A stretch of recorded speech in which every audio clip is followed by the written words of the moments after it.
éternel, car il entend ma voix. Il a penché vers moi son oreille, et je le chanterai toute ma vie.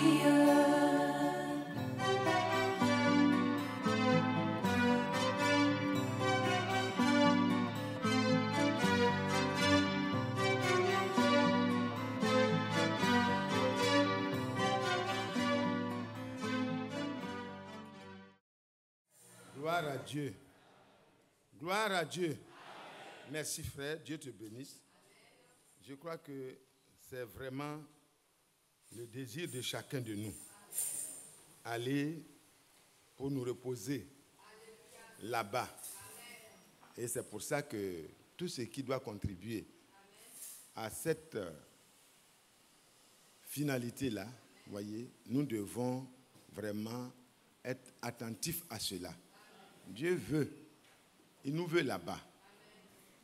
C'est pourquoi le Seigneur est venu à la croix.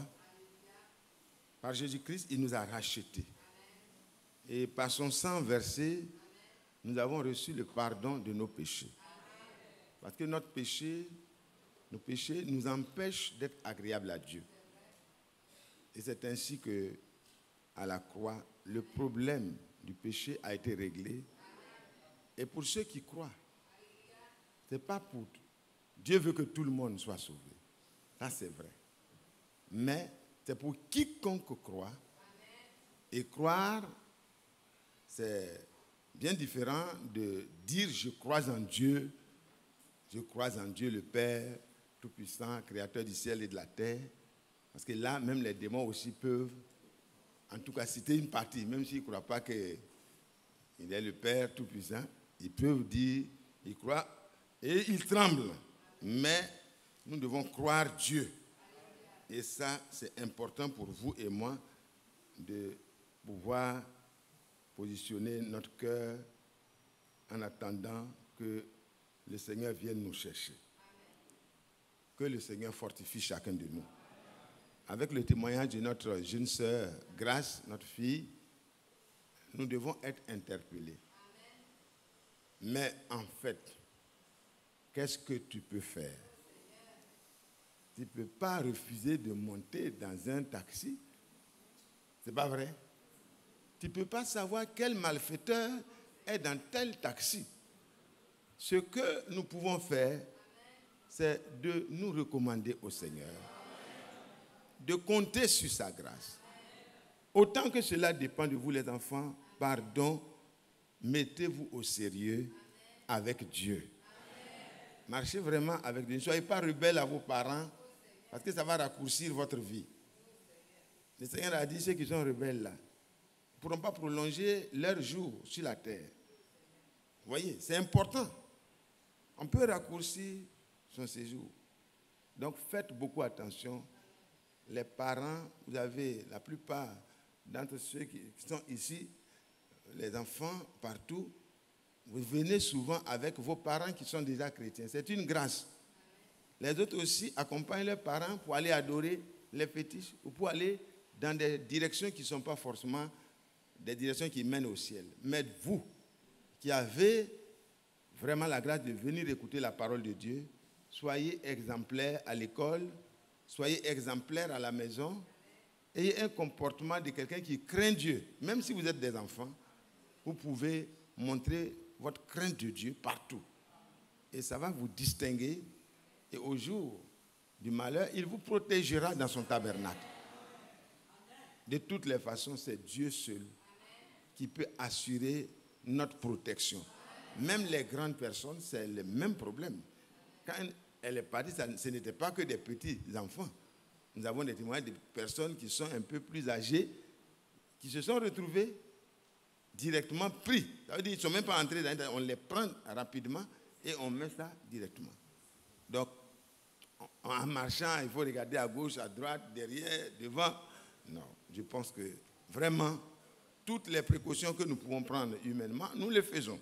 C'est normal parce que, bon, c'est que Dieu nous donne la sagesse de faire. Mais mettez votre confiance, mettons notre confiance en lui et en lui seul. Amen. Que Dieu soit loué, qu'il soit glorifié. C'est lui qui dit ici, tu m'entoures par derrière et par devant, et tu mets ta main sur moi. Voilà un bouclier qui ne ressemble pas au bouclier des armées habituelles. Voyez? Le Seigneur a dit à Abraham, je suis ton bouclier. C'est le psaume 139, verset 5. Je suis ton bouclier. Je vois maintenant, il est vraiment le bouclier, il est en même temps la forteresse. Il est le lieu fort, imprenable. Les forteresses des hommes peuvent céder si la pression est grande. Mais la forteresse que nous avons, elle est imprenable. Donc, restons et demeurons en lui, comptant sur sa grâce, et il prendra soin de nous. Il nous entoure par derrière. Quand tu ne peux pas voir derrière, l'ennemi peut venir derrière. Mais le Seigneur ne nous entoure pas derrière. Il nous entoure par devant. Amen. Donc, le bouclier a fermé. Devant, derrière, tout est fermé. Mais il met sa main au-dessus de nous. Pour que rien ne vienne d'en haut aussi. Vous voyez que nous avons une sécurité qui est vraiment merveilleuse. Il dit, une science aussi merveilleuse est au-dessus de ma portée. Elle est trop élevée pour que je puisse la saisir. C'est la vérité. Le Seigneur est le meilleur des scientifiques. C'est pourquoi sa science, l'homme ne peut pas la saisir. Et c'est pourquoi toi, tu peux marcher en sécurité. Reste attaché au Seigneur, restons attachés au Seigneur et il assurera le temps que nous devons passer sur la terre. De toutes les façons, nous ne sommes pas là pour longtemps. Nous croyons que nous allons partir bientôt. Que Dieu soit loué. Que son nom soit glorifié. Que son nom soit exalté. Vous voyez, quand on lit dans Luc, on va lire comme introduction, dans Luc, ce qui arrive là, ce n'est pas des choses surprenantes pour Dieu et pour son peuple. C'est des choses que le Seigneur avait déjà prédites. Dans Luc 21, voilà ce qui est dit. À partir du verset 25, pour prendre moins de temps, parce qu'il est déjà 11h03, est-ce qu'on peut se lever pour lire même l'introduction? Parce qu'après, voilà.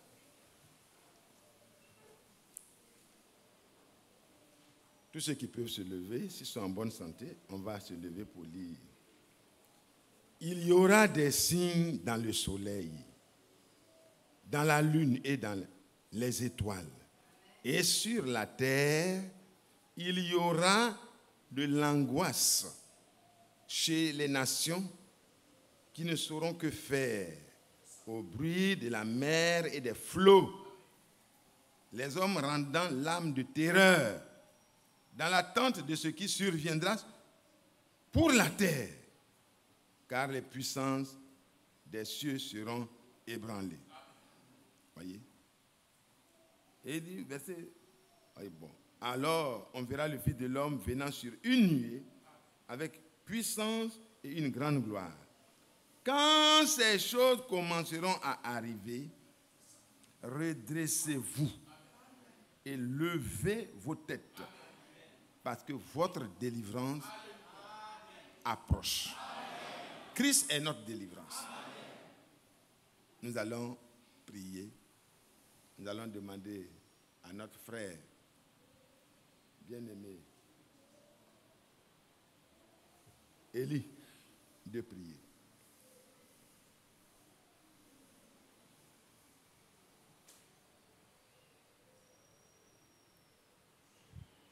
Éternel notre Dieu, éternel notre Père, ce matin encore nous te sommes infiniment reconnaissants.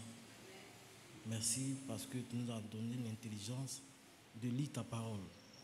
Mais Seigneur, quant à la compréhension et à l'interprétation, c'est de toi seul que cela vient. C'est pour cela que nous te prions que tu te saisisses de ton serviteur encore ce matin, que tu parles par sa bouche et que nos cœurs soient heureux pour la seule gloire de ton nom, au nom de Jésus-Christ. Amen. Amen. Veuillez vous asseoir. Que Dieu bénisse chacun de nous. nous ne pouvons pas nous attarder sur les événements parce que vous tous, par la parole prophétique, nous sommes tous informés de la signification des événements que nous sommes en train de vivre. La détresse devient de plus en plus grande sur la terre. En haut, les signes commencent. Le soleil commence à chauffer un peu plus et les scientifiques ont peur pour ce qui adviendra. On voit que les cataclysmes, la neige par-ci, des tornades par-là, des pluies torrentielles par ici, du soleil trop par-là, le déséquilibre est total sur la terre. Mais l'homme n'est pas innocent dans tout ça. L'homme n'est pas innocent. C'est depuis la chute de l'homme que toute la création même souffre. Et nous aussi, les fils de Dieu, quoique rachetés, nous souffrons en attendant la rédemption de notre pauvre corps qui subit les aléas avec les autres. Mais nous subissons ces choses-là avec une espérance.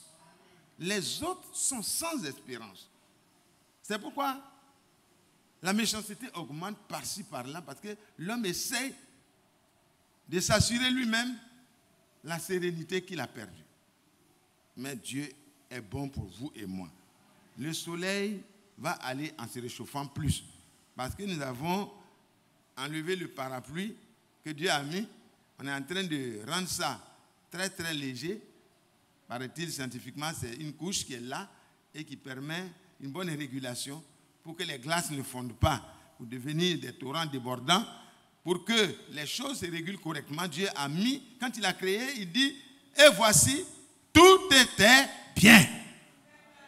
Tout était très bon. Mais malheureusement, quand l'homme, qui est le prince qui devait gérer tout ça, a commencé à se comporter de manière indépendante de Dieu, ça a créé tout ce que nous connaissons comme difficulté. Le soleil va avoir ses problèmes, la lune va manifester des signes qui n'étaient pas, dans les étoiles, des choses qui n'étaient pas vont commencer à se faire et avec de l'intensité qui va aller en s'augmentant. Et sur la terre, c'est sur nous, sur la terre, vous voyez, j'étais en train de suivre un documentaire qui parlait des derniers cataclysmes qui sont arrivés sur la terre. Frère, c'est très grave.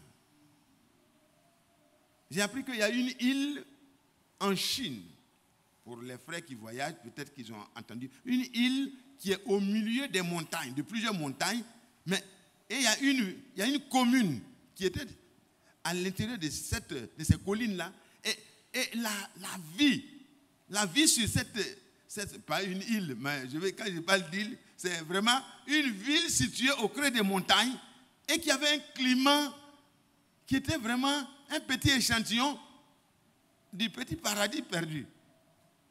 Et les grands types, quand ils ont vu le climat de cette île, les éléments qui étaient là, alors ils sont partis. Ils ont commencé à construire des hôtels, construire les trucs, quoi. Ils ont commencé à faire de cette île une commune dont l'accès est plus facile pour ceux qui sont aisés. Et avec leur aisance, et sans connaître Dieu, l'aisance n'est pas le problème. Mais le manque de connaissance de Dieu, doublé de l'aisance, ils ont commencé à faire de cette île une île de perversion. Un Sodome et un Gomorre. Et ils ont commencé à faire tout ce qui est abominable. Et Dieu a envoyé des prédicateurs sur cette île pour les interpeller, pour leur dire, ce n'est pas ainsi. Nos pères ont perdu le jardin d'Éden à cause du péché. Et nous souffrons. Si Dieu a mis un petit échantillon ici, ne pervertissons pas l'île parce que c'est une création de Dieu.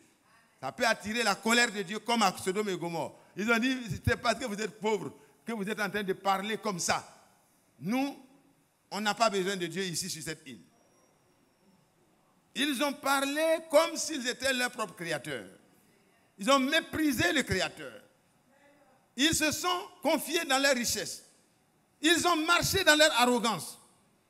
Ils ont été un matin surpris par un tremblement de terre, historiquement prouvé, je crois bien. Parce que, il dit, ce tremblement de terre, quand il est survenu, qu'est-ce qui s'est passé?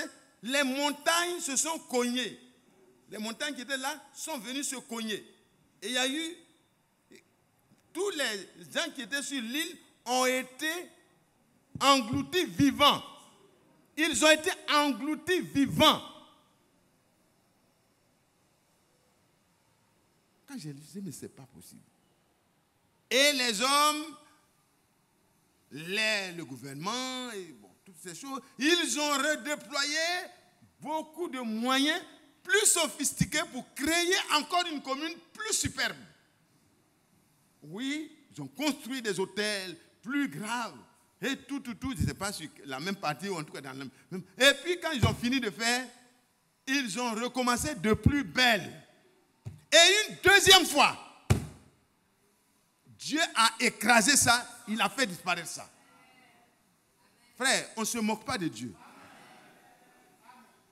Ayons la crainte de Dieu, frère. Dieu ne demande pas notre avis, mais il nous appelle tous à la repentance. Il nous appelle tous à reconsidérer nos voies personnellement. Ce n'est pas une affaire de tout le pays. Ceux qui vivaient là-bas, chacun pouvait, si tu vois que la ville est trop pervertie, il faut te retirer parce que le jugement de Dieu, quand ça va venir là, ça va prendre tout le monde. Avant que Jérusalem soit envahie et détruite, les chrétiens qui avaient reçu la parole du Seigneur comme étant la parole du Seigneur se sont retirés. Quand Titus est revenu pour la deuxième fois, il n'a pas trouvé les chrétiens véritablement là-bas. Non. 2 ans plus tard, quand il est revenu, il a trouvé ceux qui méprisèrent la parole qui est sortie de la bouche du Seigneur. Et ils nous ont pensé que c'est ici le temple de l'Éternel, ça pouvait les sauver. Non. Faisons beaucoup attention. Et la personne raconte qu'il y a eu un tremblement de terre dans la région où elle était. Et elle est croyante.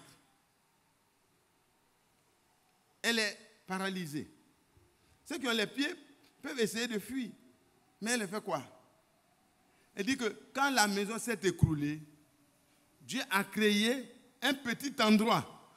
Alléluia. Tout s'est écroulé autour de lui. Elle a rampé de ce petit endroit-là. Quand tout s'est stabilisé, elle a rampé, elle a poussé une brique. Elle voit la lumière du jour dehors. Alléluia. Et elle a crié. Les gens sont venus. En quelque temps, ils ont enlevé les décombres. Elle est sortie. Alléluia. Alléluia.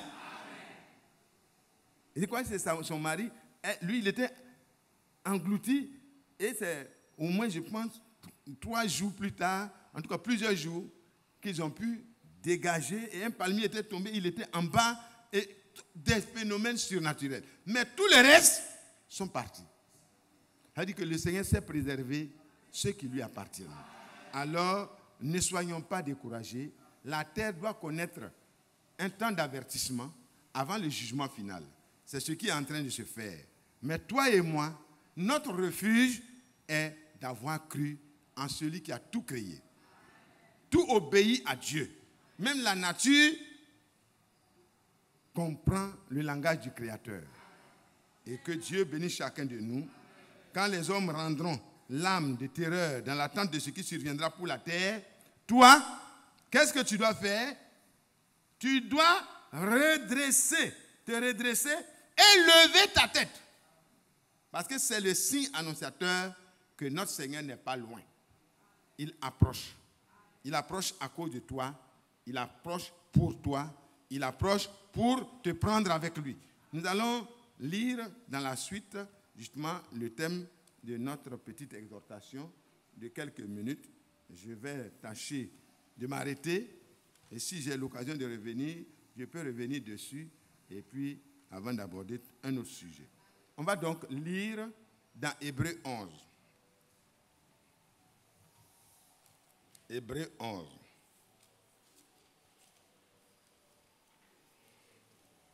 À partir du verset 5.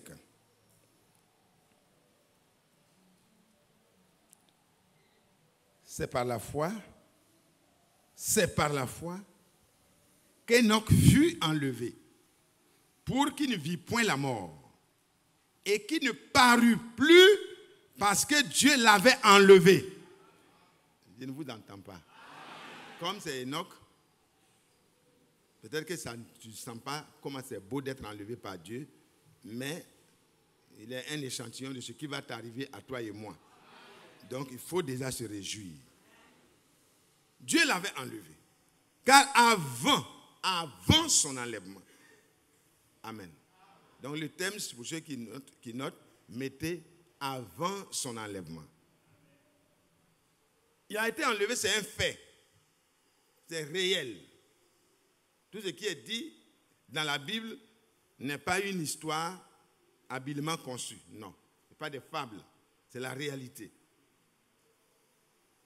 Mais, car avant son enlèvement, il avait reçu le témoignage qu'il était agréable à Dieu. Or, sans la foi, il est impossible de lui être agréable.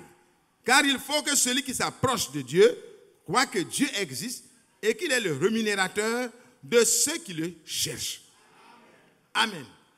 Avant son enlèvement. Quand nous partons dans 1 Thessaloniciens 4, nous voyons, avant cela, prenons Jean 14. Jean 14 que vous connaissez très bien. Il y a des promesses à ce sujet.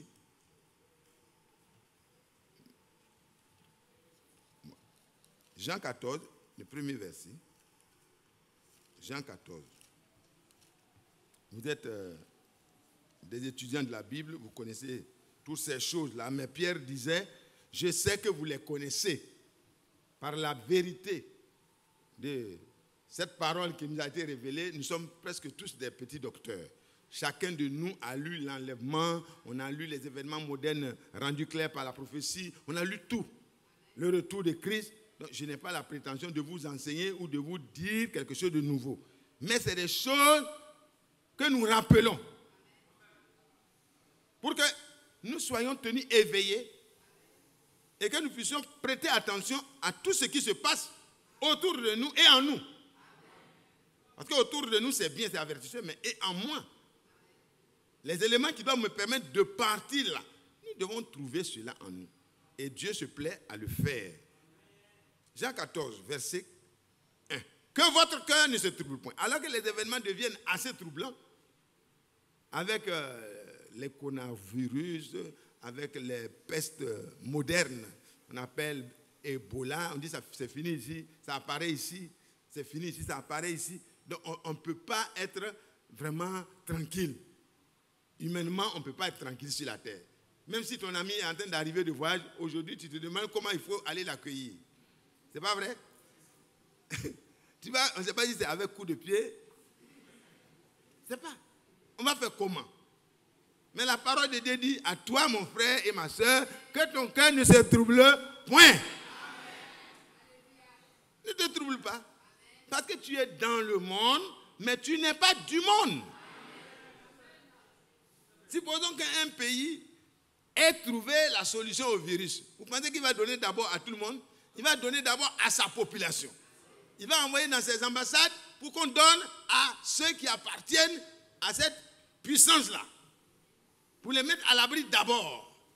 S'il y a un reste, on donnera au reste. Parce que les hommes disent qu'il y a les uns et il y a les autres. Mais Dieu aussi a ses uns.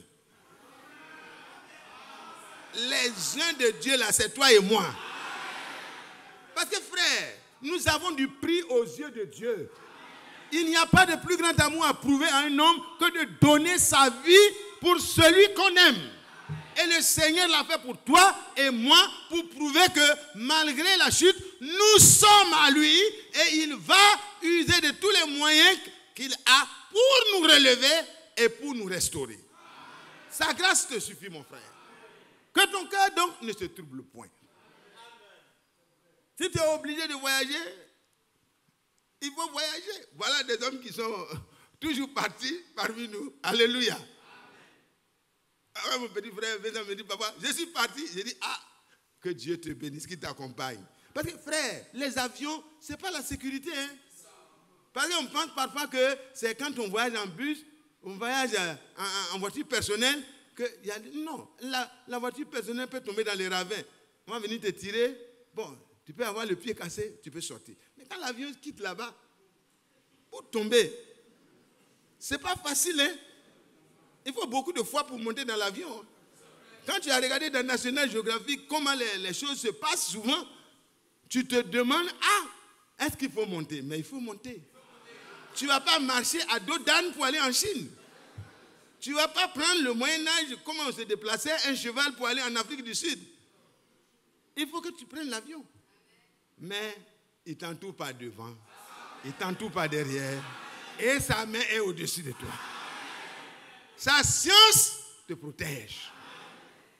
Il est lui-même ta forteresse. Il ne te donne pas une forteresse, il est ta forteresse. Il ne te donne pas son secours, il est ton secours. Il ne te donne pas un abri, il est ton abri. Alors, si Dieu est imprenable, moi je suis imprenable. Si le jour où je dois mourir arrive, je mourrai parce que c'est bon même. C'est de loin le meilleur. Mais comme en étant là, on s'exhorte, on se côtoie, on se soutient, bon, notre présence peut être utile pour un temps. Mais frère, ce qui est là-bas est meilleur. Jésus n'a pas dit, je viens vous préparer une place sur la terre, une île où vous allez être bien comme l'île des Chinois. Non, Dieu dit, je m'en vais vous préparer une place là-bas. Donc c'est là-bas qu'on doit aller. Par la mort ou par l'enlèvement, dans tous les cas, le vrai croyant, il a une promesse. Que Dieu soit loué. Ça va? On se comprend? Que Dieu soit loué. Tu n'es pas n'importe qui. Tu viens d'un pays, d'une nation. Tu es de la race de Dieu. Alléluia. Même dans le pays, tout le monde n'est pas de la race du roi. Tout le monde n'est pas de la race du président. Je ne sais pas si vous pouvez parler des races ou bien ethnies, mais bon, Dieu parle des races. Donc, vous voyez, mais nous sommes de la race de Dieu. Paul l'a dit. Non, Dieu n'est pas comme de l'or ou de l'argent ou des choses cultivées. Non, non, non, non. Nous sommes de sa race. Que Dieu soit loué. Donc ici, frères, nous reprenons notre verset. Que votre cœur ne se trouble point. C'est vrai. Quand tu vois aussi le manque de travail qui se vit aujourd'hui, ce n'est pas facile. Quand la compression arrive à la porte de ton entreprise, tu es dans le trouble. Tu ne sais pas si tu seras dedans. Ton nom peut être sur la liste. Mais que ton cœur ne se trouble point. Le Seigneur, s'il ouvre une porte pour te faire sortir, il ouvre une porte pour te faire entrer. Il est capable de t'aider, mais sois honnête, sois véridique. Marche avec Dieu dans la crainte et dans l'attente. Croyez en Dieu et croyez en moi. Croire ici ne veut pas dire réciter des confessions de croyance, non. C'est être prêt à prendre Dieu au mot. Quand Dieu dit une chose, tu crois que c'est vrai et que c'est possible. Même si c'est impossible aux hommes, tu dois croire qu'à Dieu, rien n'est impossible. Et c'est ça qui fait plaisir à Dieu. Parce que sans la foi, il est impossible de lui être agréable, de lui plaire. Quelqu'un qui n'a pas confiance en Dieu, il traite Dieu de menteur. Et quand tu traites quelqu'un de menteur, c'est l'injure la plus difficile à supporter. Alors que Dieu m'aide, que Dieu t'aide. Crois Dieu. Abraham crut Dieu et cela lui fut imputé à justice. Et aujourd'hui, tous ceux qui croient, le Seigneur leur impute cela à justice. Il y a plusieurs demeures dans la maison de mon Père. Dans le royaume de son Père, dans le domaine de son Père, dans la demeure de son Père, il y a plusieurs maisons. Si cela n'était pas, je vous l'aurais dit. Ça veut dire c'est pour nous certifier. Je vais vous préparer une place. Parmi les maisons là, il y a une place qui m'est réservée. Une place qui t'est réservée. Une place qui est réservée à chacun de nous. Parce que Romains 8, verset 29, qu'il a d'avance connus, il les a aussi prédestinés à être semblables à l'image de son Fils. Et ceux qu'il a prédestinés, au moment marqué, il les a appelés. Et quand le Seigneur appelle réellement quelqu'un, il le justifie. C'est-à-dire, tout ce qu'il a été dans le passé jusqu'à l'heure de l'appel du Seigneur, Dieu prend ça et il jette ça dans la mer de l'oubli. C'est-à-dire que même le plus grand fouilleur ne retrouve plus ça. Il faut aller chercher. Toi-même, tu vas être englouti. Paraît-il que ça, on ne peut pas s'amuser vers là-bas. Que Dieu nous aide. Est-ce que ça va? On se comprend? Il arrive coureur de jupons. Il est arrivé sur la terre et dans sa recherche du bien-être et du bonheur, l'enfant de Dieu peut aller se mélanger dans des choses qui sont sales. Il court derrière les femmes, il court derrière les garçons, elle court derrière des garçons. Et l'argent mal acquis, à gauche et à droite, il court, il y a une soif.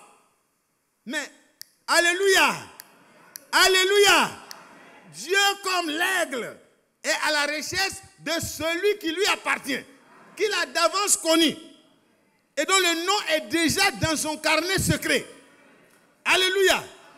Son bloc-notes personnel. Oh là là, il le cherche. Et quand il sait où tu es, parce qu'il sait où tu es, au moment marqué, il peut t'appeler d'une manière ou d'une autre. Mais personne ne vient au Seigneur si lui-même ne l'attire. Par son esprit et par sa parole, il attire ceux qui lui appartiennent. Parce que ces brebis entendent sa voix. Nous sommes de sa race, nous le comprenons. Importe, il faut l'éduquer pendant longtemps avant qu'il commence à comprendre que s'il ne se lève pas, on va le taper. C'est comme ça que les animaux comprennent. Quand les chiens sont bien dressés, ils peuvent comprendre. Mais ils ne peuvent pas comprendre autant que ton enfant. Parce qu'ils ne sont pas de ta race. Oh, que Dieu soit loué. Mais toi, tu es de la race de Dieu. Et ceux qu'il a d'avance connus, il les a prédestinés. Et dans la prédestination, vous lisez dans Éphésiens 1, verset 3, il nous a élus avant la fondation du monde, afin que nous soyons saints et irréprochables devant lui. Comment c'est beau? Comment il nous a élus? Oui, ce n'est pas du favoritisme que Dieu fait. Il ne fait pas de favoritisme. En toute nation, celui qui a dans son cœur un petit grain de crainte de Dieu. Alléluia. Oh, et qui croit Dieu. Parce que c'est quand on croit Dieu qu'on est justifié. Alors, le Seigneur le rend agréable à lui. Le Seigneur l'aide. Le Seigneur lui vient en aide. Pensez à Marie de Magdala. Il a fallu beaucoup d'efforts pour aller dans la maison de cet homme où elle n'est pas la bienvenue. Elle était fatiguée à l'intérieur. Mais pourquoi c'est elle qui est fatiguée et les autres prostituées ne sont pas fatiguées? Elle était fatiguée. Elle était chargée. Parce que ce n'est pas normalement ce qu'elle doit être. Elle s'est retrouvée accidentellement dans ça. Donc il faut, quand quelqu'un tombe dans les ravins, il ne dort pas là-bas. Mais les rats, ils dorment dans les ravins, ils sont tranquilles. C'est pas vrai? Mais les agoutis, ils sont dans les ravins, ils sont tranquilles. Mais quand l'homme chute dedans, il appelle au secours, s'il est encore en vie, il appelle au secours. Y a-t-il quelqu'un qui passe sur l'autoroute? Je suis enfermé. Ma voiture m'a coincé. Pendant qu'il crie, quelqu'un s'arrête. Alléluia. Le Seigneur t'a vu coincé dans le péché. Tes cris sont parvenus à lui parce que tu es son enfant. Le Seigneur arrête ses pas à ta voix. Alléluia. Et il te secourt. Marie de Magdala était là pleurant. Elle était une prédestinée. Les gens ne la connaissaient pas. Les gens la voyaient mais ne la connaissaient pas. Et les gens nous voient. Hein? Ils nous voient. Même les parents proches nous voient. Mais ils ne nous connaissent pas comme Dieu nous connaît. C'est Dieu seul qui connaît l'homme. Hein? Un jour, un prédicateur disait ici, moi je ne te connais pas. Ça m'a choqué. Il dit oui. Mais c'est vrai. Vous pouvez dire, vous connaissez frère Mathias. Mais allez doucement. Hein? allez doucement. Si vous me connaissez selon l'esprit, à partir de ce moment, la connaissance devient encore plus bonne. Mais si c'est parce que vous me voyez, je fais semblant d'être gentil et tout, ce n'est pas la vraie nature. Mais par la grâce de Dieu, je crois que nous avons été connus de lui et il nous aidera à être ce que nous devons être. Chacun de nous. Non, elle est arrivée comme quelqu'un qui a un cheveu dans la soupe de cette grande réception ce jour-là. Le protocole, en tout cas, si il y avait le chef du protocole était là, certainement, l'entrée allait être difficile. Peut-être elle a trompé la vigilance de ceux qui étaient à la porte, mais en tout cas, elle est entrée. Il fallait qu'elle entre, parce que c'est une question de vie ou de mort. La vie n'était pas dehors, la vie était dedans. La vie était assise. La vie était là. Mais la vie n'était pas connue des autres. Ils étaient en train de dire, oui, mais s'il était... Mais la femme est arrivée. Hein. Au moment où les gens vont se rendre compte, la pécheresse est déjà dedans. Elle est au pied du maître. Elle n'a pas regardé le maître de la maison, le maître des cérémonies. Non, tout ça, là, elle sait où elle doit aller. Jean-Baptiste a dit, moi, je suis plus petit que lui. Lui, je ne suis même pas digne de délier la couronne de ses souliers en m'abaissant. Il dit, repentez-vous. Et les prostituées partaient, les pharisiens partaient, tout le monde partait. Et il leur disait à chacun ce que Dieu attend d'eux. Donc la femme, peut-être, elle a entendu. Elle est partie là où il fallait partir. Et quand elle est arrivée, elle a commencé à pleurer. Elle a commencé à communiquer avec celui qui comprend le langage du cœur. Dieu ne comprend pas le langage intellectuel, hein. Il comprend le langage du cœur. Dieu t'entend, il te connaît. Il veut que tu lui parles dans ton cœur et par ton cœur. Il n'est pas celui qui dédaigne, qui repousse avec dédain le cœur affligé et contrit. Il résiste aux orgueilleux, mais il accorde sa grâce aux humbles. Frères et sœurs, ce matin, quelle que soit la condition dans laquelle tu es ici, c'est un lieu de préparation. On se prépare pourquoi? Parce qu'il est parti préparer une place. Il va revenir me chercher. Il va revenir me prendre. Et pendant qu'on est fiancé, on commence à nettoyer ses ongles. C'est pas vrai? Quand le jour là se rapproche, tu ne peux plus trouver la demoiselle là. Hein? Elle est insaisissable. Elle est dans tous ses états. Elle est peut-être chez sa tante pour être préparée au frais. Le Seigneur veut que nous soyons dans son eau frais. Alléluia. Là où on va nettoyer les dernières choses qui restent. Mettre les choses au point. Avec quand on va lui être présenté, ça soit sans tache, ni ride, ni rien de semblable. Sur la terre, on ne trouvera rien de semblable. Et ça, en tout cas, vous allez dire, il va parler encore de la précieuse. Il n'y a pas quelqu'un qui est semblable à la précieuse. Pour moi, en tout cas. Maintenant, quand mon petit frère Jean-Marie se lève, il va dire, non, tonton, il faut parler doucement. Pour moi aussi, il n'y a rien de semblable. Et chaque vrai croyant doit trouver dans sa femme tout ce dont il a besoin sur le plan humain. Et il doit fermer ses yeux aux autres beautés et se réjouir de l'eau de sa source. Alléluia. Pas de sa citerne, de sa source. Parce que la bonne femme que Dieu t'a donnée est une source jaillissante. La grâce de Dieu jaillit au travers d'elle et tu es satisfait. Oh là là, que Dieu soit loué. Que Dieu soit loué. Et nous sommes donc dans cette préparation. Et cette femme est rentrée parce qu'elle fait partie de celles qui devaient être préparées. Elle a commencé à pleurer, à pleurer, à pleurer. Sa prière n'était pas une prière bruyante. C'était une prière de cœur. Elle a pleuré, elle a pleuré, elle a pleuré. Ne fais pas les choses pour que les gens te regardent. Fais les choses pour que Dieu, qui est compatissant, qui voit dans le secret, voit ta souffrance et te secourt. Il est le secours qui te comprend mieux que quiconque. Tous les hommes peuvent ne pas me comprendre, ne pas te comprendre, mais le Seigneur te comprend, il te connaît et il prendra soin de toi. Elle a pleuré. Pendant qu'elle pleurait, les hommes qui étaient censés profiter de la grâce de Dieu, de la visitation du Seigneur, et ils étaient là dans les critiques. Ils étaient là dans les critiques. Frère, l'esprit de critiquer de commérage, ce n'est pas maintenant. Ce n'est pas maintenant, hein? C'est un esprit malin. Et il a une vie de millénaire derrière. Une expérience de millénaire. Ils étaient là, dans l'église, en présence du Seigneur. Ils avaient l'audace de critiquer et le Seigneur et la femme. Parce que ce jour-là, c'est la femme qui était vraiment le personnage clé. C'était le personnage qui était à l'ordre du jour du Seigneur.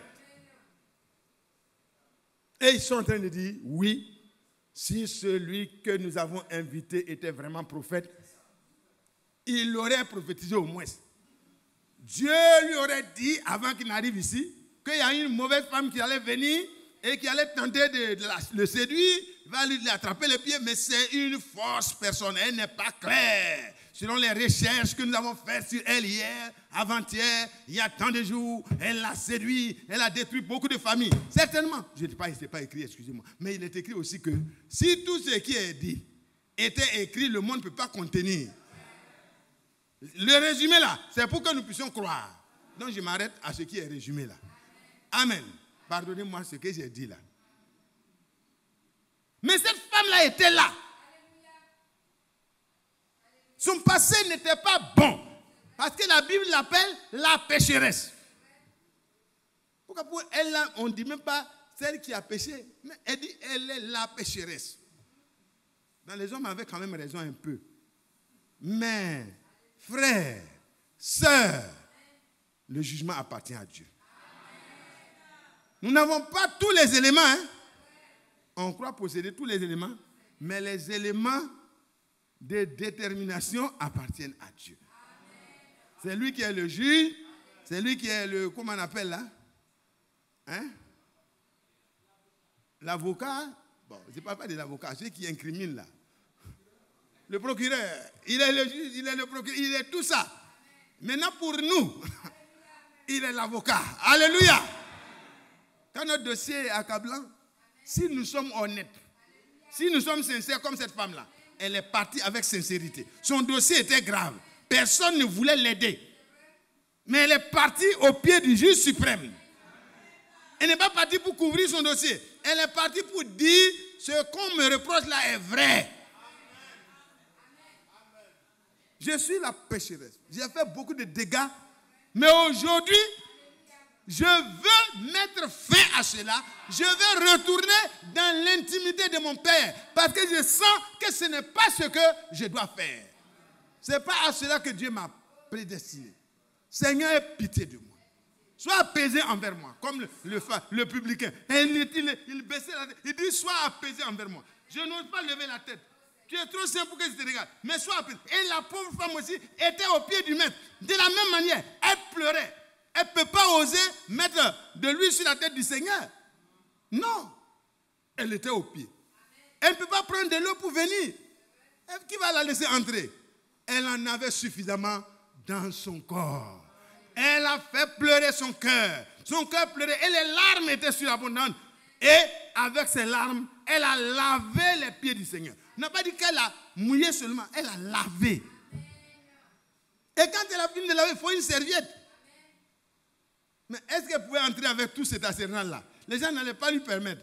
Mais en elle, alléluia, Dieu avait déjà pourvu à tout ça pour l'adoration de ce jour. Et aujourd'hui, Dieu te donne tout ce qu'il faut pour l'adorer si tu es un prédestiné. Le Seigneur t'attend. Viens seulement. Tu verras qu'en toi, il y a suffisamment de larmes. Au pied du Seigneur, elle a pleuré. Elle a pleuré. Et puis elle a enlevé. Elle a pris. Elle a dénoué peut-être ses cheveux qui étaient noués. C'était suffisamment. Alléluia. Elle a commencé à nettoyer, à essuyer les pieds du Seigneur. Et quand tout était propre, alléluia, la boue que en lavant ça formait, quand tout était propre, elle a essuyé. Quand tout était propre, elle a pris le parfum. Le parfum peut-être qui lui servait d'attrait. Les parfums comme ça, souvent il y a des démons dedans. Peut-être que c'est là-bas que... Et quand elle a versé sur les pieds du Seigneur, chaque démon sauve qui peut. Ah oui, hein? Au pied du Seigneur, sauf qui peut pour tous les démons. Mais il faut aller au pied du Seigneur, dans la repentance. Même le jour de la Pentecôte, on ne sait pas quelle était la pratique de tous ceux qui étaient là. 3000 personnes environ. Il y a beaucoup, chacun a sa vie passée, son comportement passé. Pierre donne une seule solution. Repentez-vous. Et que chacun de vous soit baptisé, immergé dans l'eau, manifestant ainsi qu'il est d'accord pour mourir à son ancienne vie et vivre de nouveau maintenant pour Dieu. Alors, vous recevrez le pardon de vos péchés et le Saint-Esprit vous sera donné comme témoignage de Dieu. Alléluia. Oh, que Dieu soit loué. Que Dieu soit loué. Et cette femme-là était là, elle a pleuré. Pendant que les gens la jugeaient, oh, s'il était prophète, il aurait su quelle espèce de femme se tient à ses pieds. Elle veut le tromper. Non! On ne peut pas tromper le Seigneur. On peut se tromper entre nous, mais on ne peut pas tromper le Seigneur. Le Seigneur la connaissait plus que toi. Et quand c'était terminé, la communion avec le Seigneur s'arrête. La femme avait fini la part qui lui revenait. Se repentir, c'est la part qui te revient. C'est le Seigneur qui doit prononcer le reste. Le Seigneur relève sa tête. Il dit, Simon, je vais te poser une question. Quand quelqu'un d'important arrive chez toi, ou bien même un visiteur normal, qu'est-ce qu'on doit lui faire? On doit lui laver les pieds. On doit oindre sa tête d'huile un peu pour que, voyez, le soleil de l'Orient, souvent, ce n'est pas facile. Pour faire reposer un peu sa tête. Et puis lui donner des baisers. Alléluia. C'est-à-dire, lui faire des accolades pour lui dire, tu es la bienvenue, ou bien dit le bienvenu. Tu es le bienvenu. Cher Seigneur Jésus, tu es le bienvenu. Et c'est avec le cœur qu'on doit dire ça. Amen. Et quand il est arrivé là-bas, les gens avaient tellement leur point de vue, ils voulaient une réunion un peu comme ça. Ils n'ont même pas fait de cérémonie dans ce sens-là. Ils ont laissé le Seigneur avec ses pieds sales. Il a marché dans les rues. Le Seigneur n'avait pas de voiture. Hein. Aujourd'hui, Dieu merci. Dieu nous donne des voitures. Mais lui, notre maître, il était devenu extrêmement pauvre pour nous enrichir. Il n'avait pas de maison. Mais Dieu nous donne un peu de jetons pour faire des petites maisons, pour abriter nos enfants, ou alors louer au moins une maison. Quand tu loues une maison, quand tu appelles le frère, tu dis, c'est chez moi. Alléluia. Moi, maintenant, je peux dire, venez chez moi à côté. Quand vous arrivez, le propriétaire n'est pas là. Hein. Lui, il est dans son coin. Si je m'avais réglé le loyer, je suis chez moi. En attendant. Que Dieu soit loué. Jésus n'avait même pas de tel. Même pour payer l'impôt, il a fallu qu'il prenne dans la bouche d'un poisson.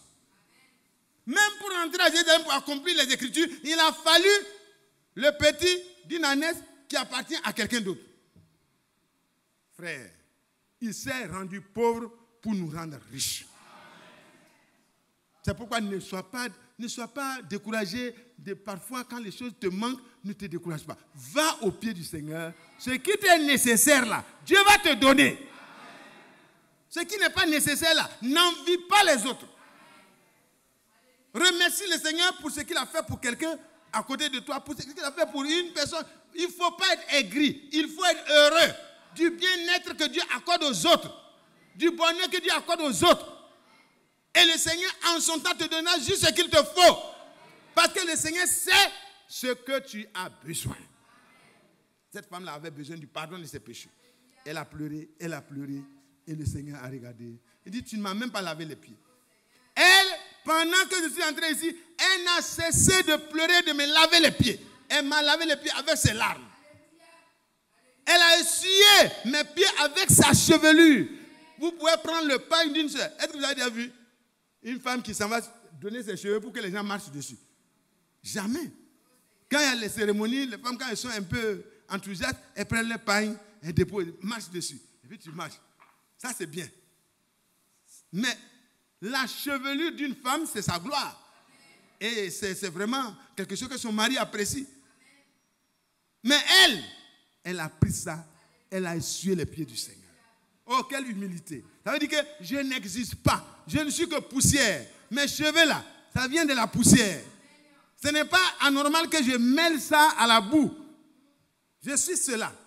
Seigneur, ce que je veux là, c'est une nouvelle vie.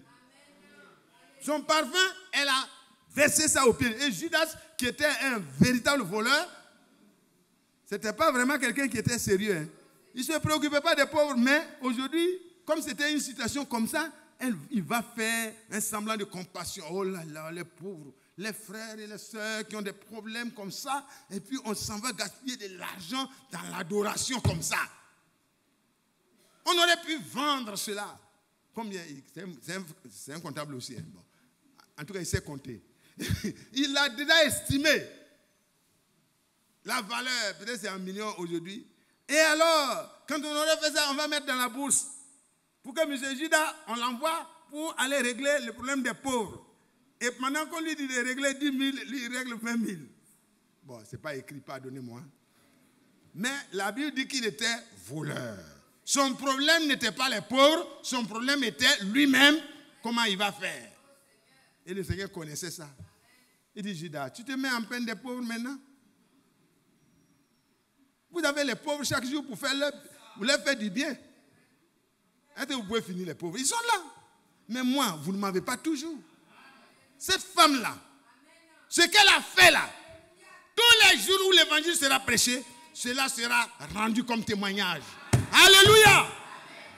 Et se tournant vers Simon, il lui dit encore,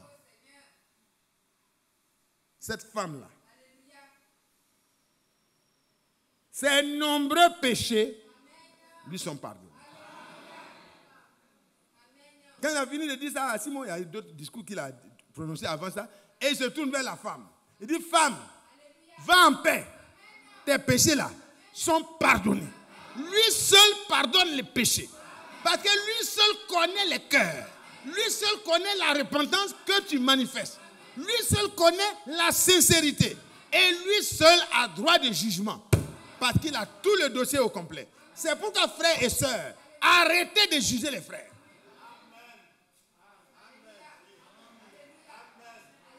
Nous avons le droit de faire des remarques à un frère. En tout cas, c'est normal. Parce que si moi je fais mal, que tu m'aimes, tu dois m'arrêter pour me dire, frère Mathias, ne continue pas comme ça. Mais s'asseoir à deux, s'asseoir à trois pour parler, pour critiquer, c'est le même esprit qui était dans la maison de Simon là. C'est ce même esprit qui continue de travailler parmi les gens qui se croient croyants et qui se croient dans la préparation. Arrête ça et mets-toi au travail parce que ton cœur n'est pas pur. Alors que heureux ceux qui ont le cœur pur, car ils verront Dieu. C'est eux qui seront enlevés. Arrêtez, frère. Arrêtez. Ne participez pas au maître que le diable prémédite contre votre frère, contre votre soeur. Ne participez pas. Arrêtez. Si vous n'avez pas suffisamment d'amour pour prier pour un frère qui a des difficultés, arrêtez au moins de continuer de pécher.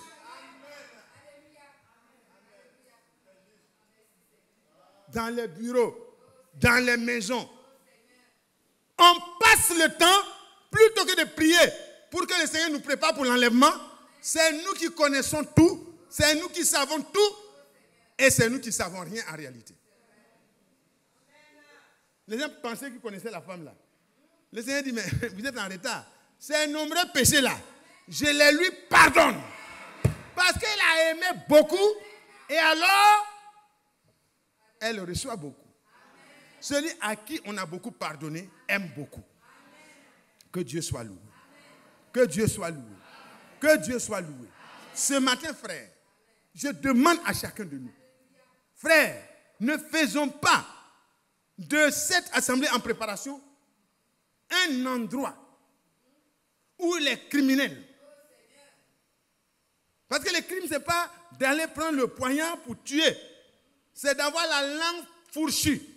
C'est d'avoir la langue qui tue. C'est d'avoir la langue qui parle mal. Tu n'es pas conduit par Dieu. L'Esprit de Dieu ne peut pas travailler de cette manière en toi. Tu as un autre esprit. Et il portera ses fruits. Parce que chaque semence va se reproduire selon son espèce. Mais si tu es un fils de Dieu, arrête-toi. Arrête-toi maintenant. Et dis, Seigneur, tu es allé me préparer une place. Et maintenant, tu me prépares moi-même. Parce que l'héritage et l'héritier doivent avoir la même pureté. Alléluia. Oh là là. Pendant qu'il lui-même prépare la place, pendant ce temps, par son esprit encore, lui-même prépare l'héritier. Oh, que c'est beau, que c'est beau. Frère, ne sois pas découragé de ce que tu es. Porte les regards sur celui qui peut aujourd'hui même transformer. Oh, je ne sais pas, dans la maison de connaître, c'était tellement rapide. Pierre était en train de prêcher, il était en train de prêcher, mais quand la parole est rentrée dans leur cœur et que par la confiance qu'ils ont eue dans cette parole, leurs cœurs ont été purifiés. Il dit, Dieu qui connaît les cœurs a purifié leur cœur par la foi. Alors quand Dieu purifie le cœur, qu'est-ce qui reste? Il a tout nettoyé. Quand la maison est prête, vous devez habiter votre maison. Vous envoyez les enfants laver, tout est fait, la peinture est faite, on refait le vernis, on refait tout, tout est prêt. Qu'est-ce que vous faites? Vous invitez vos amis intimes. Venez, on va consacrer la maison au Seigneur et désormais j'habiterai là. Le Seigneur vient habiter dans le croyant dont le cœur a été purifié par la foi. La foi te ramène à Golgotha. La foi te ramène là où le prix a été payé. Là où la rédemption a été acquise. Là où le diable a été mis en spectacle. Exposé. Toutes ces accusations contre toi prennent fin. À Golgotha. Frère, sœur, ne reste plus dans les petits coins pour pleurer. Viens dans la présence de Dieu. Il y a ta place aussi. Mais ne viens pas avec hypocrisie. Viens avec ton cœur. Ne viens pas pour faire semblant. Ne fais pas plaisir à quelqu'un. Viens toi-même avec ton petit cœur là. Dieu a vu la femme là, il ne l'a pas rejetée. Zaché, c'était la même chose. Il n'aurait pas été bien reçu parmi les frères. Parce que son témoignage est très mauvais. Comme il se connaissait lui-même, ce n'est pas quelqu'un qui le jugeait. Hein. Lui-même se connaît. Et quand vous lisez dans Jean au chapitre 2, à partir du verset 23, il a dit que plusieurs, quand ils ont vu les miracles que Jésus faisait, ils ont commencé. On croit le message. Nous sommes dans le message. Nous sommes dans le message. Seigneur, ton message là, ça nous a touchés. On est d'accord avec toi. C'est très bien. Frère, quand il y a des miracles, c'est une bonne chose. Mais ça rassemble à la fois ceux qui sont faux et ceux qui sont vrais. Ils sont partis en grand nombre. Seigneur, en tout cas, l'église va grandir. Il n'y a plus de bancs même peut-être ce jour-là. Ils sont assis. Et puis le Seigneur dit, mais le Seigneur ne leur faisait pas confiance. Parce qu'il n'a pas besoin que quelqu'un vienne faire le commérage pour dire, j'ai vu telle chose, j'ai vu le... Aujourd'hui, dans les églises, comme on n'est plus avec Dieu, on est obligé d'établir des sentinelles de quartier, des bergers, je ne sais pas comment on est, des ouvriers de cellules, des ouvriers de quartier, etc. Et donc, on épie les gens, et puis on s'en va faire le rapport au pasteur. Le pasteur en fait son sermon, il vient, ouais, il y a quelqu'un qui est assis dans l'église, Dieu m'a montré que... Non, Dieu ne t'a rien montré. Ton rapporteur t'a donné son rapport. Et tu es en train de faire mentir ta bouche. Parce que Dieu n'est pas dans ton affaire. Mais aujourd'hui encore, Dieu est parmi son peuple. Dieu est au milieu de ceux qui lui appartiennent. Et les choses qui sont cachées, Dieu va les révéler bientôt au grand jour. C'est pourquoi, frère, ayez la crainte de Dieu. Ne craignez pas les hommes. La crainte des hommes tend un piège. Mais celui qui se confie en l'Éternel, quel que soit son passé, Dieu va le changer. Parce que l'enlèvement là, c'est pour moi, c'est pour toi. Ce qu'on est là, on doit parler à Dieu. Quand ils sont arrivés, ils continuaient le groupe et le Seigneur lui s'arrête. Ah, pourquoi il s'arrête sous cet arbre là? Les sycomores. Le Seigneur s'arrête, il lève les yeux. Il dit, Zaché. Ah, il y a un homme sur l'arbre. Il y a un homme dont la position du cœur a touché Dieu. Cet homme-là n'était pas au milieu de la foule. Peut-être que les autres étaient déjà justes. Je ne veux pas dire que la foule était mauvaise, non. Je n'aime pas dire ça. Mais le problème pour lequel le Seigneur passait sur cette route-là, c'était pour celui qui était là. Il s'arrête et dit, Zaché. Il me connaît où? Je ne suis pas de son église. mais tu es de sa race. Cet homme est aussi un fils d'Abraham. C'est pourquoi, aujourd'hui, je le déclare. Le salut, c'est qui? C'est le Seigneur Jésus. Le salut est entré dans cette maison. Et quand le Seigneur entre, il sauve. Parce qu'il est le salut. Oh là là, les gens étaient étonnés. Quoi, Zachée aussi? Oui, Zachée aussi. Et Zachée va dire des choses qui vont étonner les gens. Il dit, oh, ça c'est des histoires. Ça là, qui va croire ça? Comment Zachée peut donner son argent là? Zachée, lui, il prenait les choses surfacturées. Et aujourd'hui, vous allez dire que Zachée va donner 4 fois ce qu'il a pris à des gens qui sont plus faibles que lui d'ailleurs. Si on amène le problème à la justice, Zachée les bat parce qu'il a l'argent pour payer. Ça n'a pas commencé maintenant. Pardon, monsieur les juges, ne me mettez pas en prison. Vous êtes des bons juges. Mais il y avait des mauvais juges. Mais ici encore, il y a des mauvais juges qui prennent de l'argent sur la terre. Mais je ne parle pas de ça. Zachée pouvait engager des procédures et s'en sortir. Mais ça ne pouvait pas blanchir le cœur de Zachée. Votre cœur ne peut pas être blanchi par la justice. Il sera blanchi par la vraie repentance qui porte des fruits. Quel que soit votre passé, frère. Les hommes peuvent, mais ils ne peuvent pas aller jusque dans le cœur. Quand le Seigneur a vu cela, Zachée a donné la moitié de ses biens aux pauvres. Il a promis de rendre. Dieu voyait que dans son cœur, c'était une décision réelle, vraie, sincère. Au témoignage de Zachée, c'est ajouter le témoignage de Dieu. Le Seigneur va parler.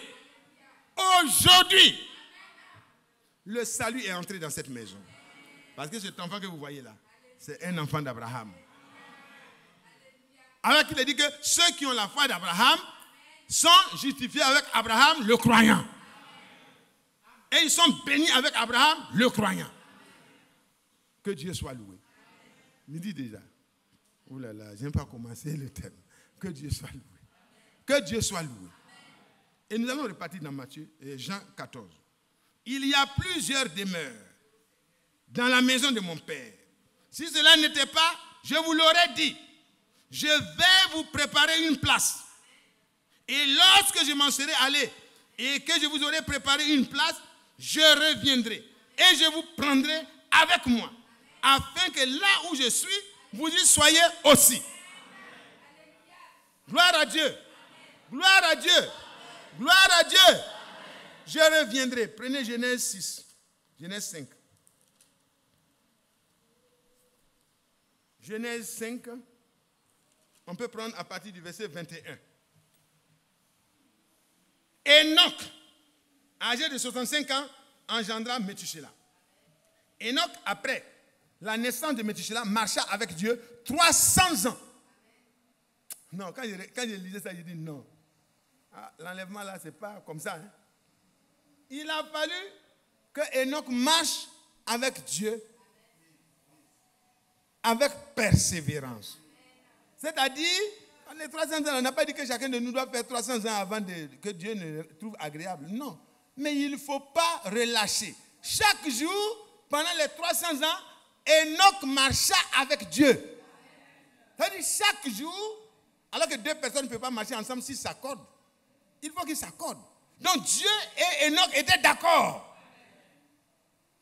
Quand Dieu dit, parce que c'est Dieu qui était le meneur de la marche là, hein, quand il dit prenez mon joug et recevez mes instructions, quand tu prends le joug du Seigneur, ce n'est pas toi qui vas mener le Seigneur où tu veux. Hein. C'est le Seigneur qui va te mener où il veut. Et le Seigneur t'a prédestiné à être saint et irréprochable. Il t'a prédestiné à être semblable à l'image de son Fils. Et le Seigneur te mènera lui-même à la perfection. Pensez un seul instant.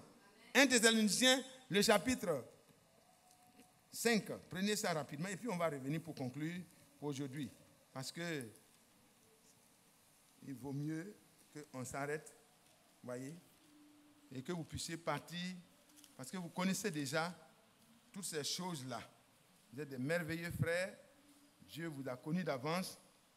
Et Voilà. Au verset 23. 1 Thessaloniciens 5, verset 23. Que le Dieu de paix vous sanctifie lui-même tout entier.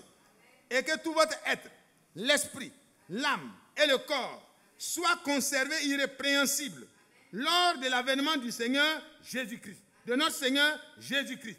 Et il ajoute, celui qui vous a appelé est fidèle. Et c'est lui qui le fera. Donc quand Enoch marchait avec Dieu, vous savez que celui avec lequel Enoch a marché est le même avec lequel vous et moi nous marchons aujourd'hui.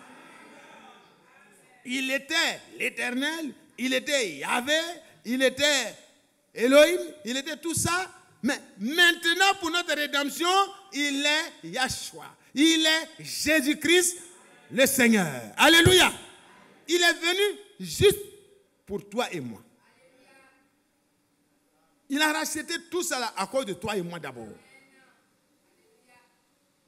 Et ici, la Bible nous donne les éléments pour comprendre qu'il est capable de t'amener à la perfection et de t'amener à l'irrépréhensibilité. Voilà ce qu'il dit. Que le Dieu de paix vous sanctifie lui-même, tout entier. Donc quand Enoch marchait avec Dieu, Enoch marchait avec la parole. Jean 17, 17. Sanctifie-les par ta vérité, car ta parole est la vérité. Pendant que Enoch marchait avec Dieu, Dieu, par la parole qui sortait de sa bouche, permettait à Enoch de mettre au fur et à mesure les choses selon le plan de Dieu. Quand Noé devait construire l'arche, vous voyez que l'arche était construite selon les dimensions de la parole, avec les éléments définis d'avance par la parole. Et le chrétien aussi, sa vie est définie d'avance par Dieu dans son plan, et Dieu commence l'exécution de son plan lui-même. Par son esprit, il utilise ses instruments et il te prépare. Pour te rendre saint et irréprochable, le seul moyen de Dieu, c'est sa parole. Et il dit, il nous assure. Pendant qu'Enoch marchait avec Dieu, Dieu lui dit, ça je n'aime pas. Par exemple, ce matin, quand Dieu marche avec nous, il dit, femme, vous qui voulez être enlevées, soyez soumises chacune à son mari. Je n'entends pas les sœurs. Que si tu marches avec Dieu, c'est ce qu'il va te dire. Dans chaque domaine de la vie, la parole qui ordonne ta sainteté et ta position irrépréhensible te sera donnée. Par la prédication ou par la méditation personnelle. Il dit aujourd'hui, femme, que chaque femme prenne garde à se soumettre à son mari en toutes choses. Une femme qui prend ça au sérieux et qui se met à genoux comme mari de madame pour dire que, ah, Seigneur, jusque-là, j'ai toujours eu des raisonnements devant mon mari, mais à partir d'aujourd'hui, je capitule. Je vois que je ne suis pas encore une femme soumise, comme le dit le Saint-Esprit. Ma soumission est encore irrépréhensible. Elle est répréhensible encore. Je veux avoir une soumission irrépréhensible. Je vais être saint et irréprochable. Seigneur, viens à mon aide. Secours-moi. Je ne vais pas regarder ce que mon mari fait. Je vais regarder ce que ta parole me dit. Parce que si je marche avec toi, je dois marcher en obéissant à ta parole. C'est moi qui ai pris mon engagement le jour de mon baptême. Ce n'est pas quelqu'un qui m'a mis dedans. Donc je marche avec toi. Aide-moi à marcher avec toi. Tiens-moi la main. Je ne suis pas capable de surmonter les difficultés, mais tiens-moi la main. Oh là là. Que Dieu soit loué. Que Dieu soit loué. Et quand la femme commence comme ça, le Seigneur accomplit toutes ses promesses. Quand il est arrivé, Sarah n'était pas totalement bien informée. Elle avait besoin d'être aidée. Mais elle avait confiance en Dieu déjà. Et Dieu lui dit, mais est-ce qu'il y a quelque chose d'étonnant de la part de Dieu? Sarah, ne sois pas étonnée. J'ai dit que c'est de toi, à 89 ans là. Quand tu auras les environs de 90 ans là, tu auras un bébé dans la main. Et puis tu es étonné de quoi? Alléluia. Elle était heureuse d'étonnement. Elle a ri d'étonnement. Elle était vraiment, frère, elle n'était pas incrédule. C'est pas possible. Les vrais croyants ne peuvent pas être incrédules. Ils peuvent ne pas avoir les éléments pour comprendre les choses à un moment donné, et Dieu envoie la parole. Dans la maison de Corneille avait fait la limite de ce qu'il pouvait. Dieu a envoyé Pierre. afin qu'il écoute les paroles par lesquelles il va être sauvé. Oh, que Dieu soit loué. Que Dieu soit loué. Enoch a marché. Au fur et à mesure, Dieu lui montre ce qu'il faut. Et puis un jour, il ne fut plus trouvé. Ce n'est pas lui qui a défini le jour. Ce n'est pas toi qui vas définir le jour de l'enlèvement. Le jour de l'enlèvement est déjà connu de Dieu. Dieu sait quel jour. Mais il use de patience. Ce n'est pas parce que Dieu tarde dans l'accomplissement de ce qu'il a promis aux élus. Non, Dieu ne tardera jamais. Dieu n'est jamais en retard. Mais il use de patience. La patience est différente du retard. C'est pas vrai? La patience est différente du retard. Dieu ne peut jamais être en retard. Que Dieu soit loué. Tu aimes le Seigneur? Il est dit.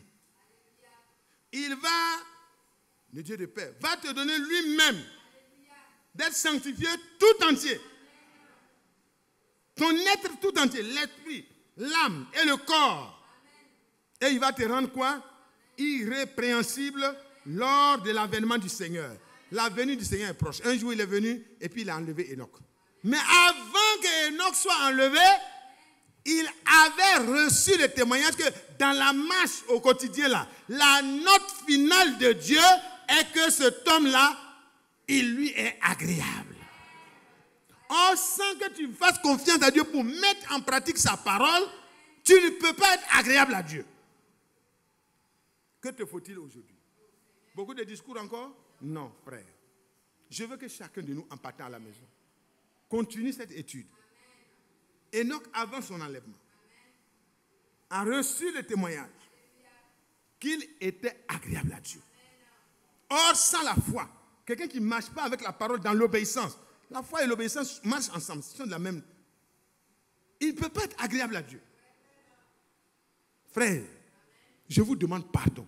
Si quelqu'un vient chez vous et puis commence les critiques, commence à parler d'un homme, commence à parler d'une femme, commence à dire des choses qui ne sont pas bonnes, il faut dire, frère, arrête. Va chez toi. Quand tu auras des paroles qui peuvent être édifiantes pour moi, viens. Frère, avant son enlèvement, Enoch a reçu le témoignage, pas des hommes, mais de Dieu, qu'il était agréable à Dieu. On ne peut pas être agréable à Dieu quand on méprise les conseils de la parole de Dieu.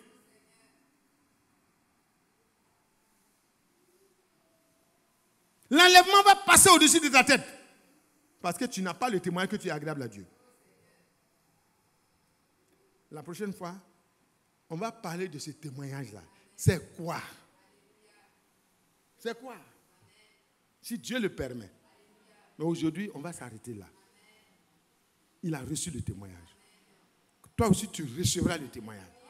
Parce que celui qui sanctifie, voyez, ceux qui sont sanctifiés et ceux qui sanctifient sont un. Amen. Celui qui sanctifie et ceux qui sont sanctifiés sont ici d'un seul. Amen. Et c'est pourquoi il n'a pas honte de nous appeler ses frères. Amen. Alléluia. Car celui qui sanctifie et ceux qui sont sanctifiés sont tous issus d'un seul. C'est pourquoi il n'a pas honte de les appeler frères. Que Dieu bénisse chacun de nous. Nous allons prendre pour finir dans 1 Corinthiens au chapitre 7. Non, 2 Corinthiens du moins. 2 Corinthiens. Avant son enlèvement. Avant son enlèvement. Retenez ça.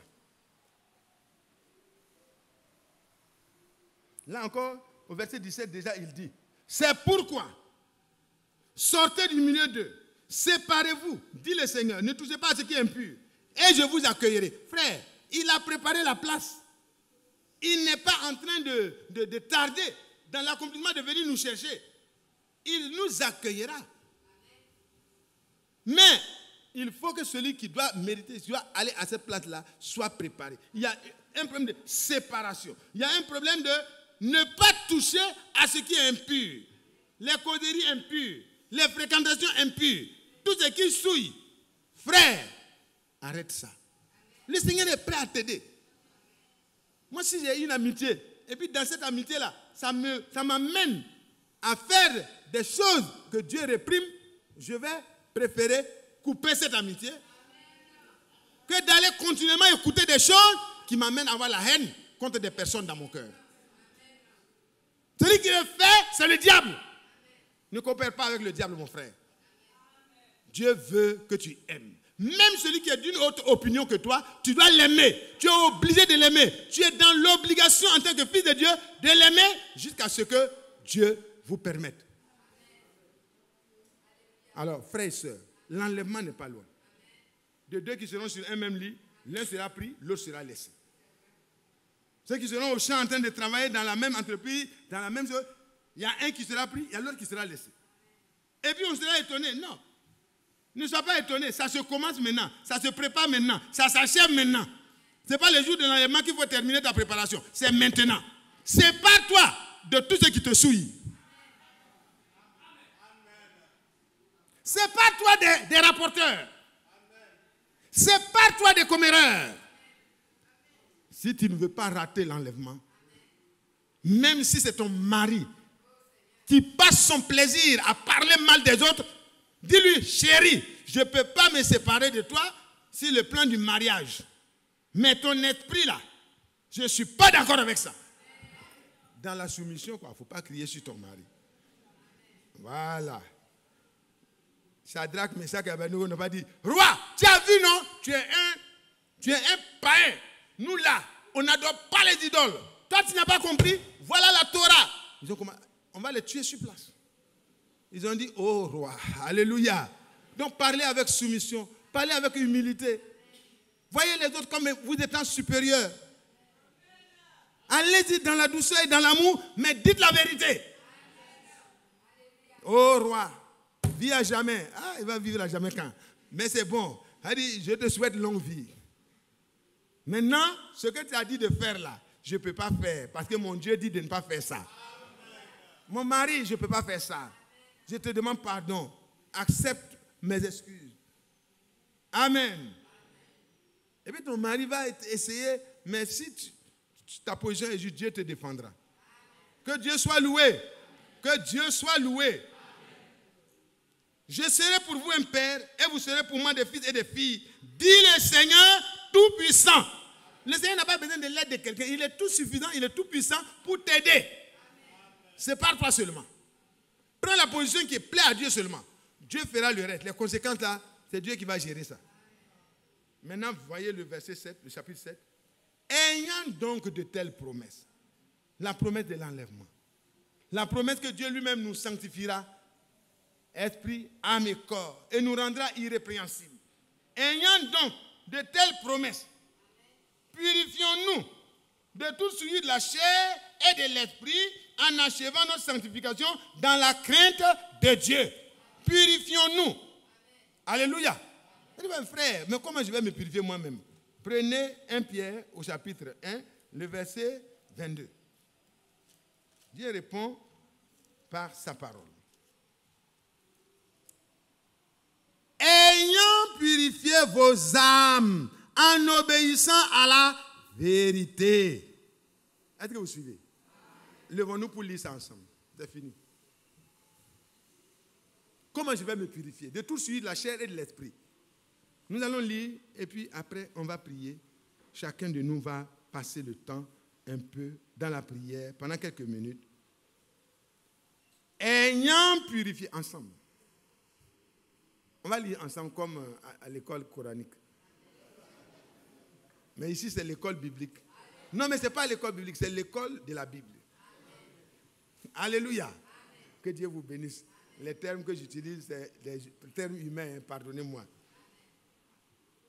Ayant purifié vos âmes en obéissant à la vérité pour avoir un amour fraternel sincère, aimez-vous ardemment les uns les autres de tout votre cœur, puisque vous avez été régénérés, non par une semence corruptible, mais par une semence incorruptible, par la parole vivante et permanente de Dieu.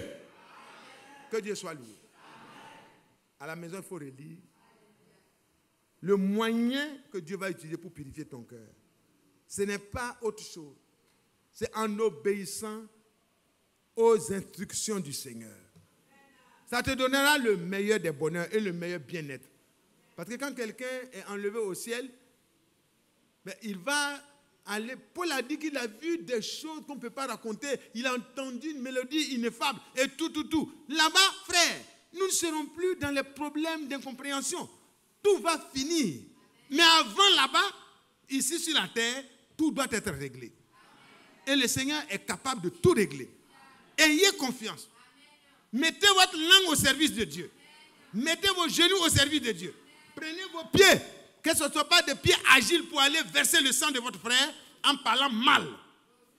Mais prenez vos pieds pour parler en faveur dans la présence de Dieu. Qui est vrai, vraiment prêt? Qui est prêt à s'engager? Je n'ai pas dit de lever la main. Vous voyez, non? Parce que c'est difficile. Si vous levez la main, après, ça peut être difficile. Mais dans votre cœur, prenez la petite résolution comme Daniel, de ne plus vous laisser souiller, mais d'obéir à la parole de la vérité pour que votre âme soit purifiée, que vos décisions soient pures, que vos intentions soient pures, pour que vous ayez un amour fraternel sincère, les uns envers les autres. Ça, c'est la parole de Dieu qui peut produire ça. Et dans Romains 5, verset 5, il est dit, par le Saint-Esprit, cet amour-là, sincère-là, il est déversé dans nos cœurs. Que Dieu bénisse chacun de nous. Je demande à chacun de prendre la position qui lui convient. Prions le Seigneur, parce que son avènement est proche. Il a enlevé Enoch. Avant son enlèvement, il a été trouvé agréable à Dieu. Le Dieu Tout-Puissant lui a rendu témoignage. Toi aussi, mettez-vous à genoux, mettez-vous debout, asseyez-vous, prenez la position qui vous convient, mais chacun n'a qu'à parler à Dieu. Je veux être prêt. Je ne veux pas, le jour de l'enlèvement, avoir des problèmes encore à régler. Je veux avoir fini de tout régler. Et comme l'enlèvement peut venir à tout moment, les signes sont là pour nous montrer que nous sommes tout proches. Faisons attention, mettons-nous au sérieux. Prions ensemble pendant un petit moment.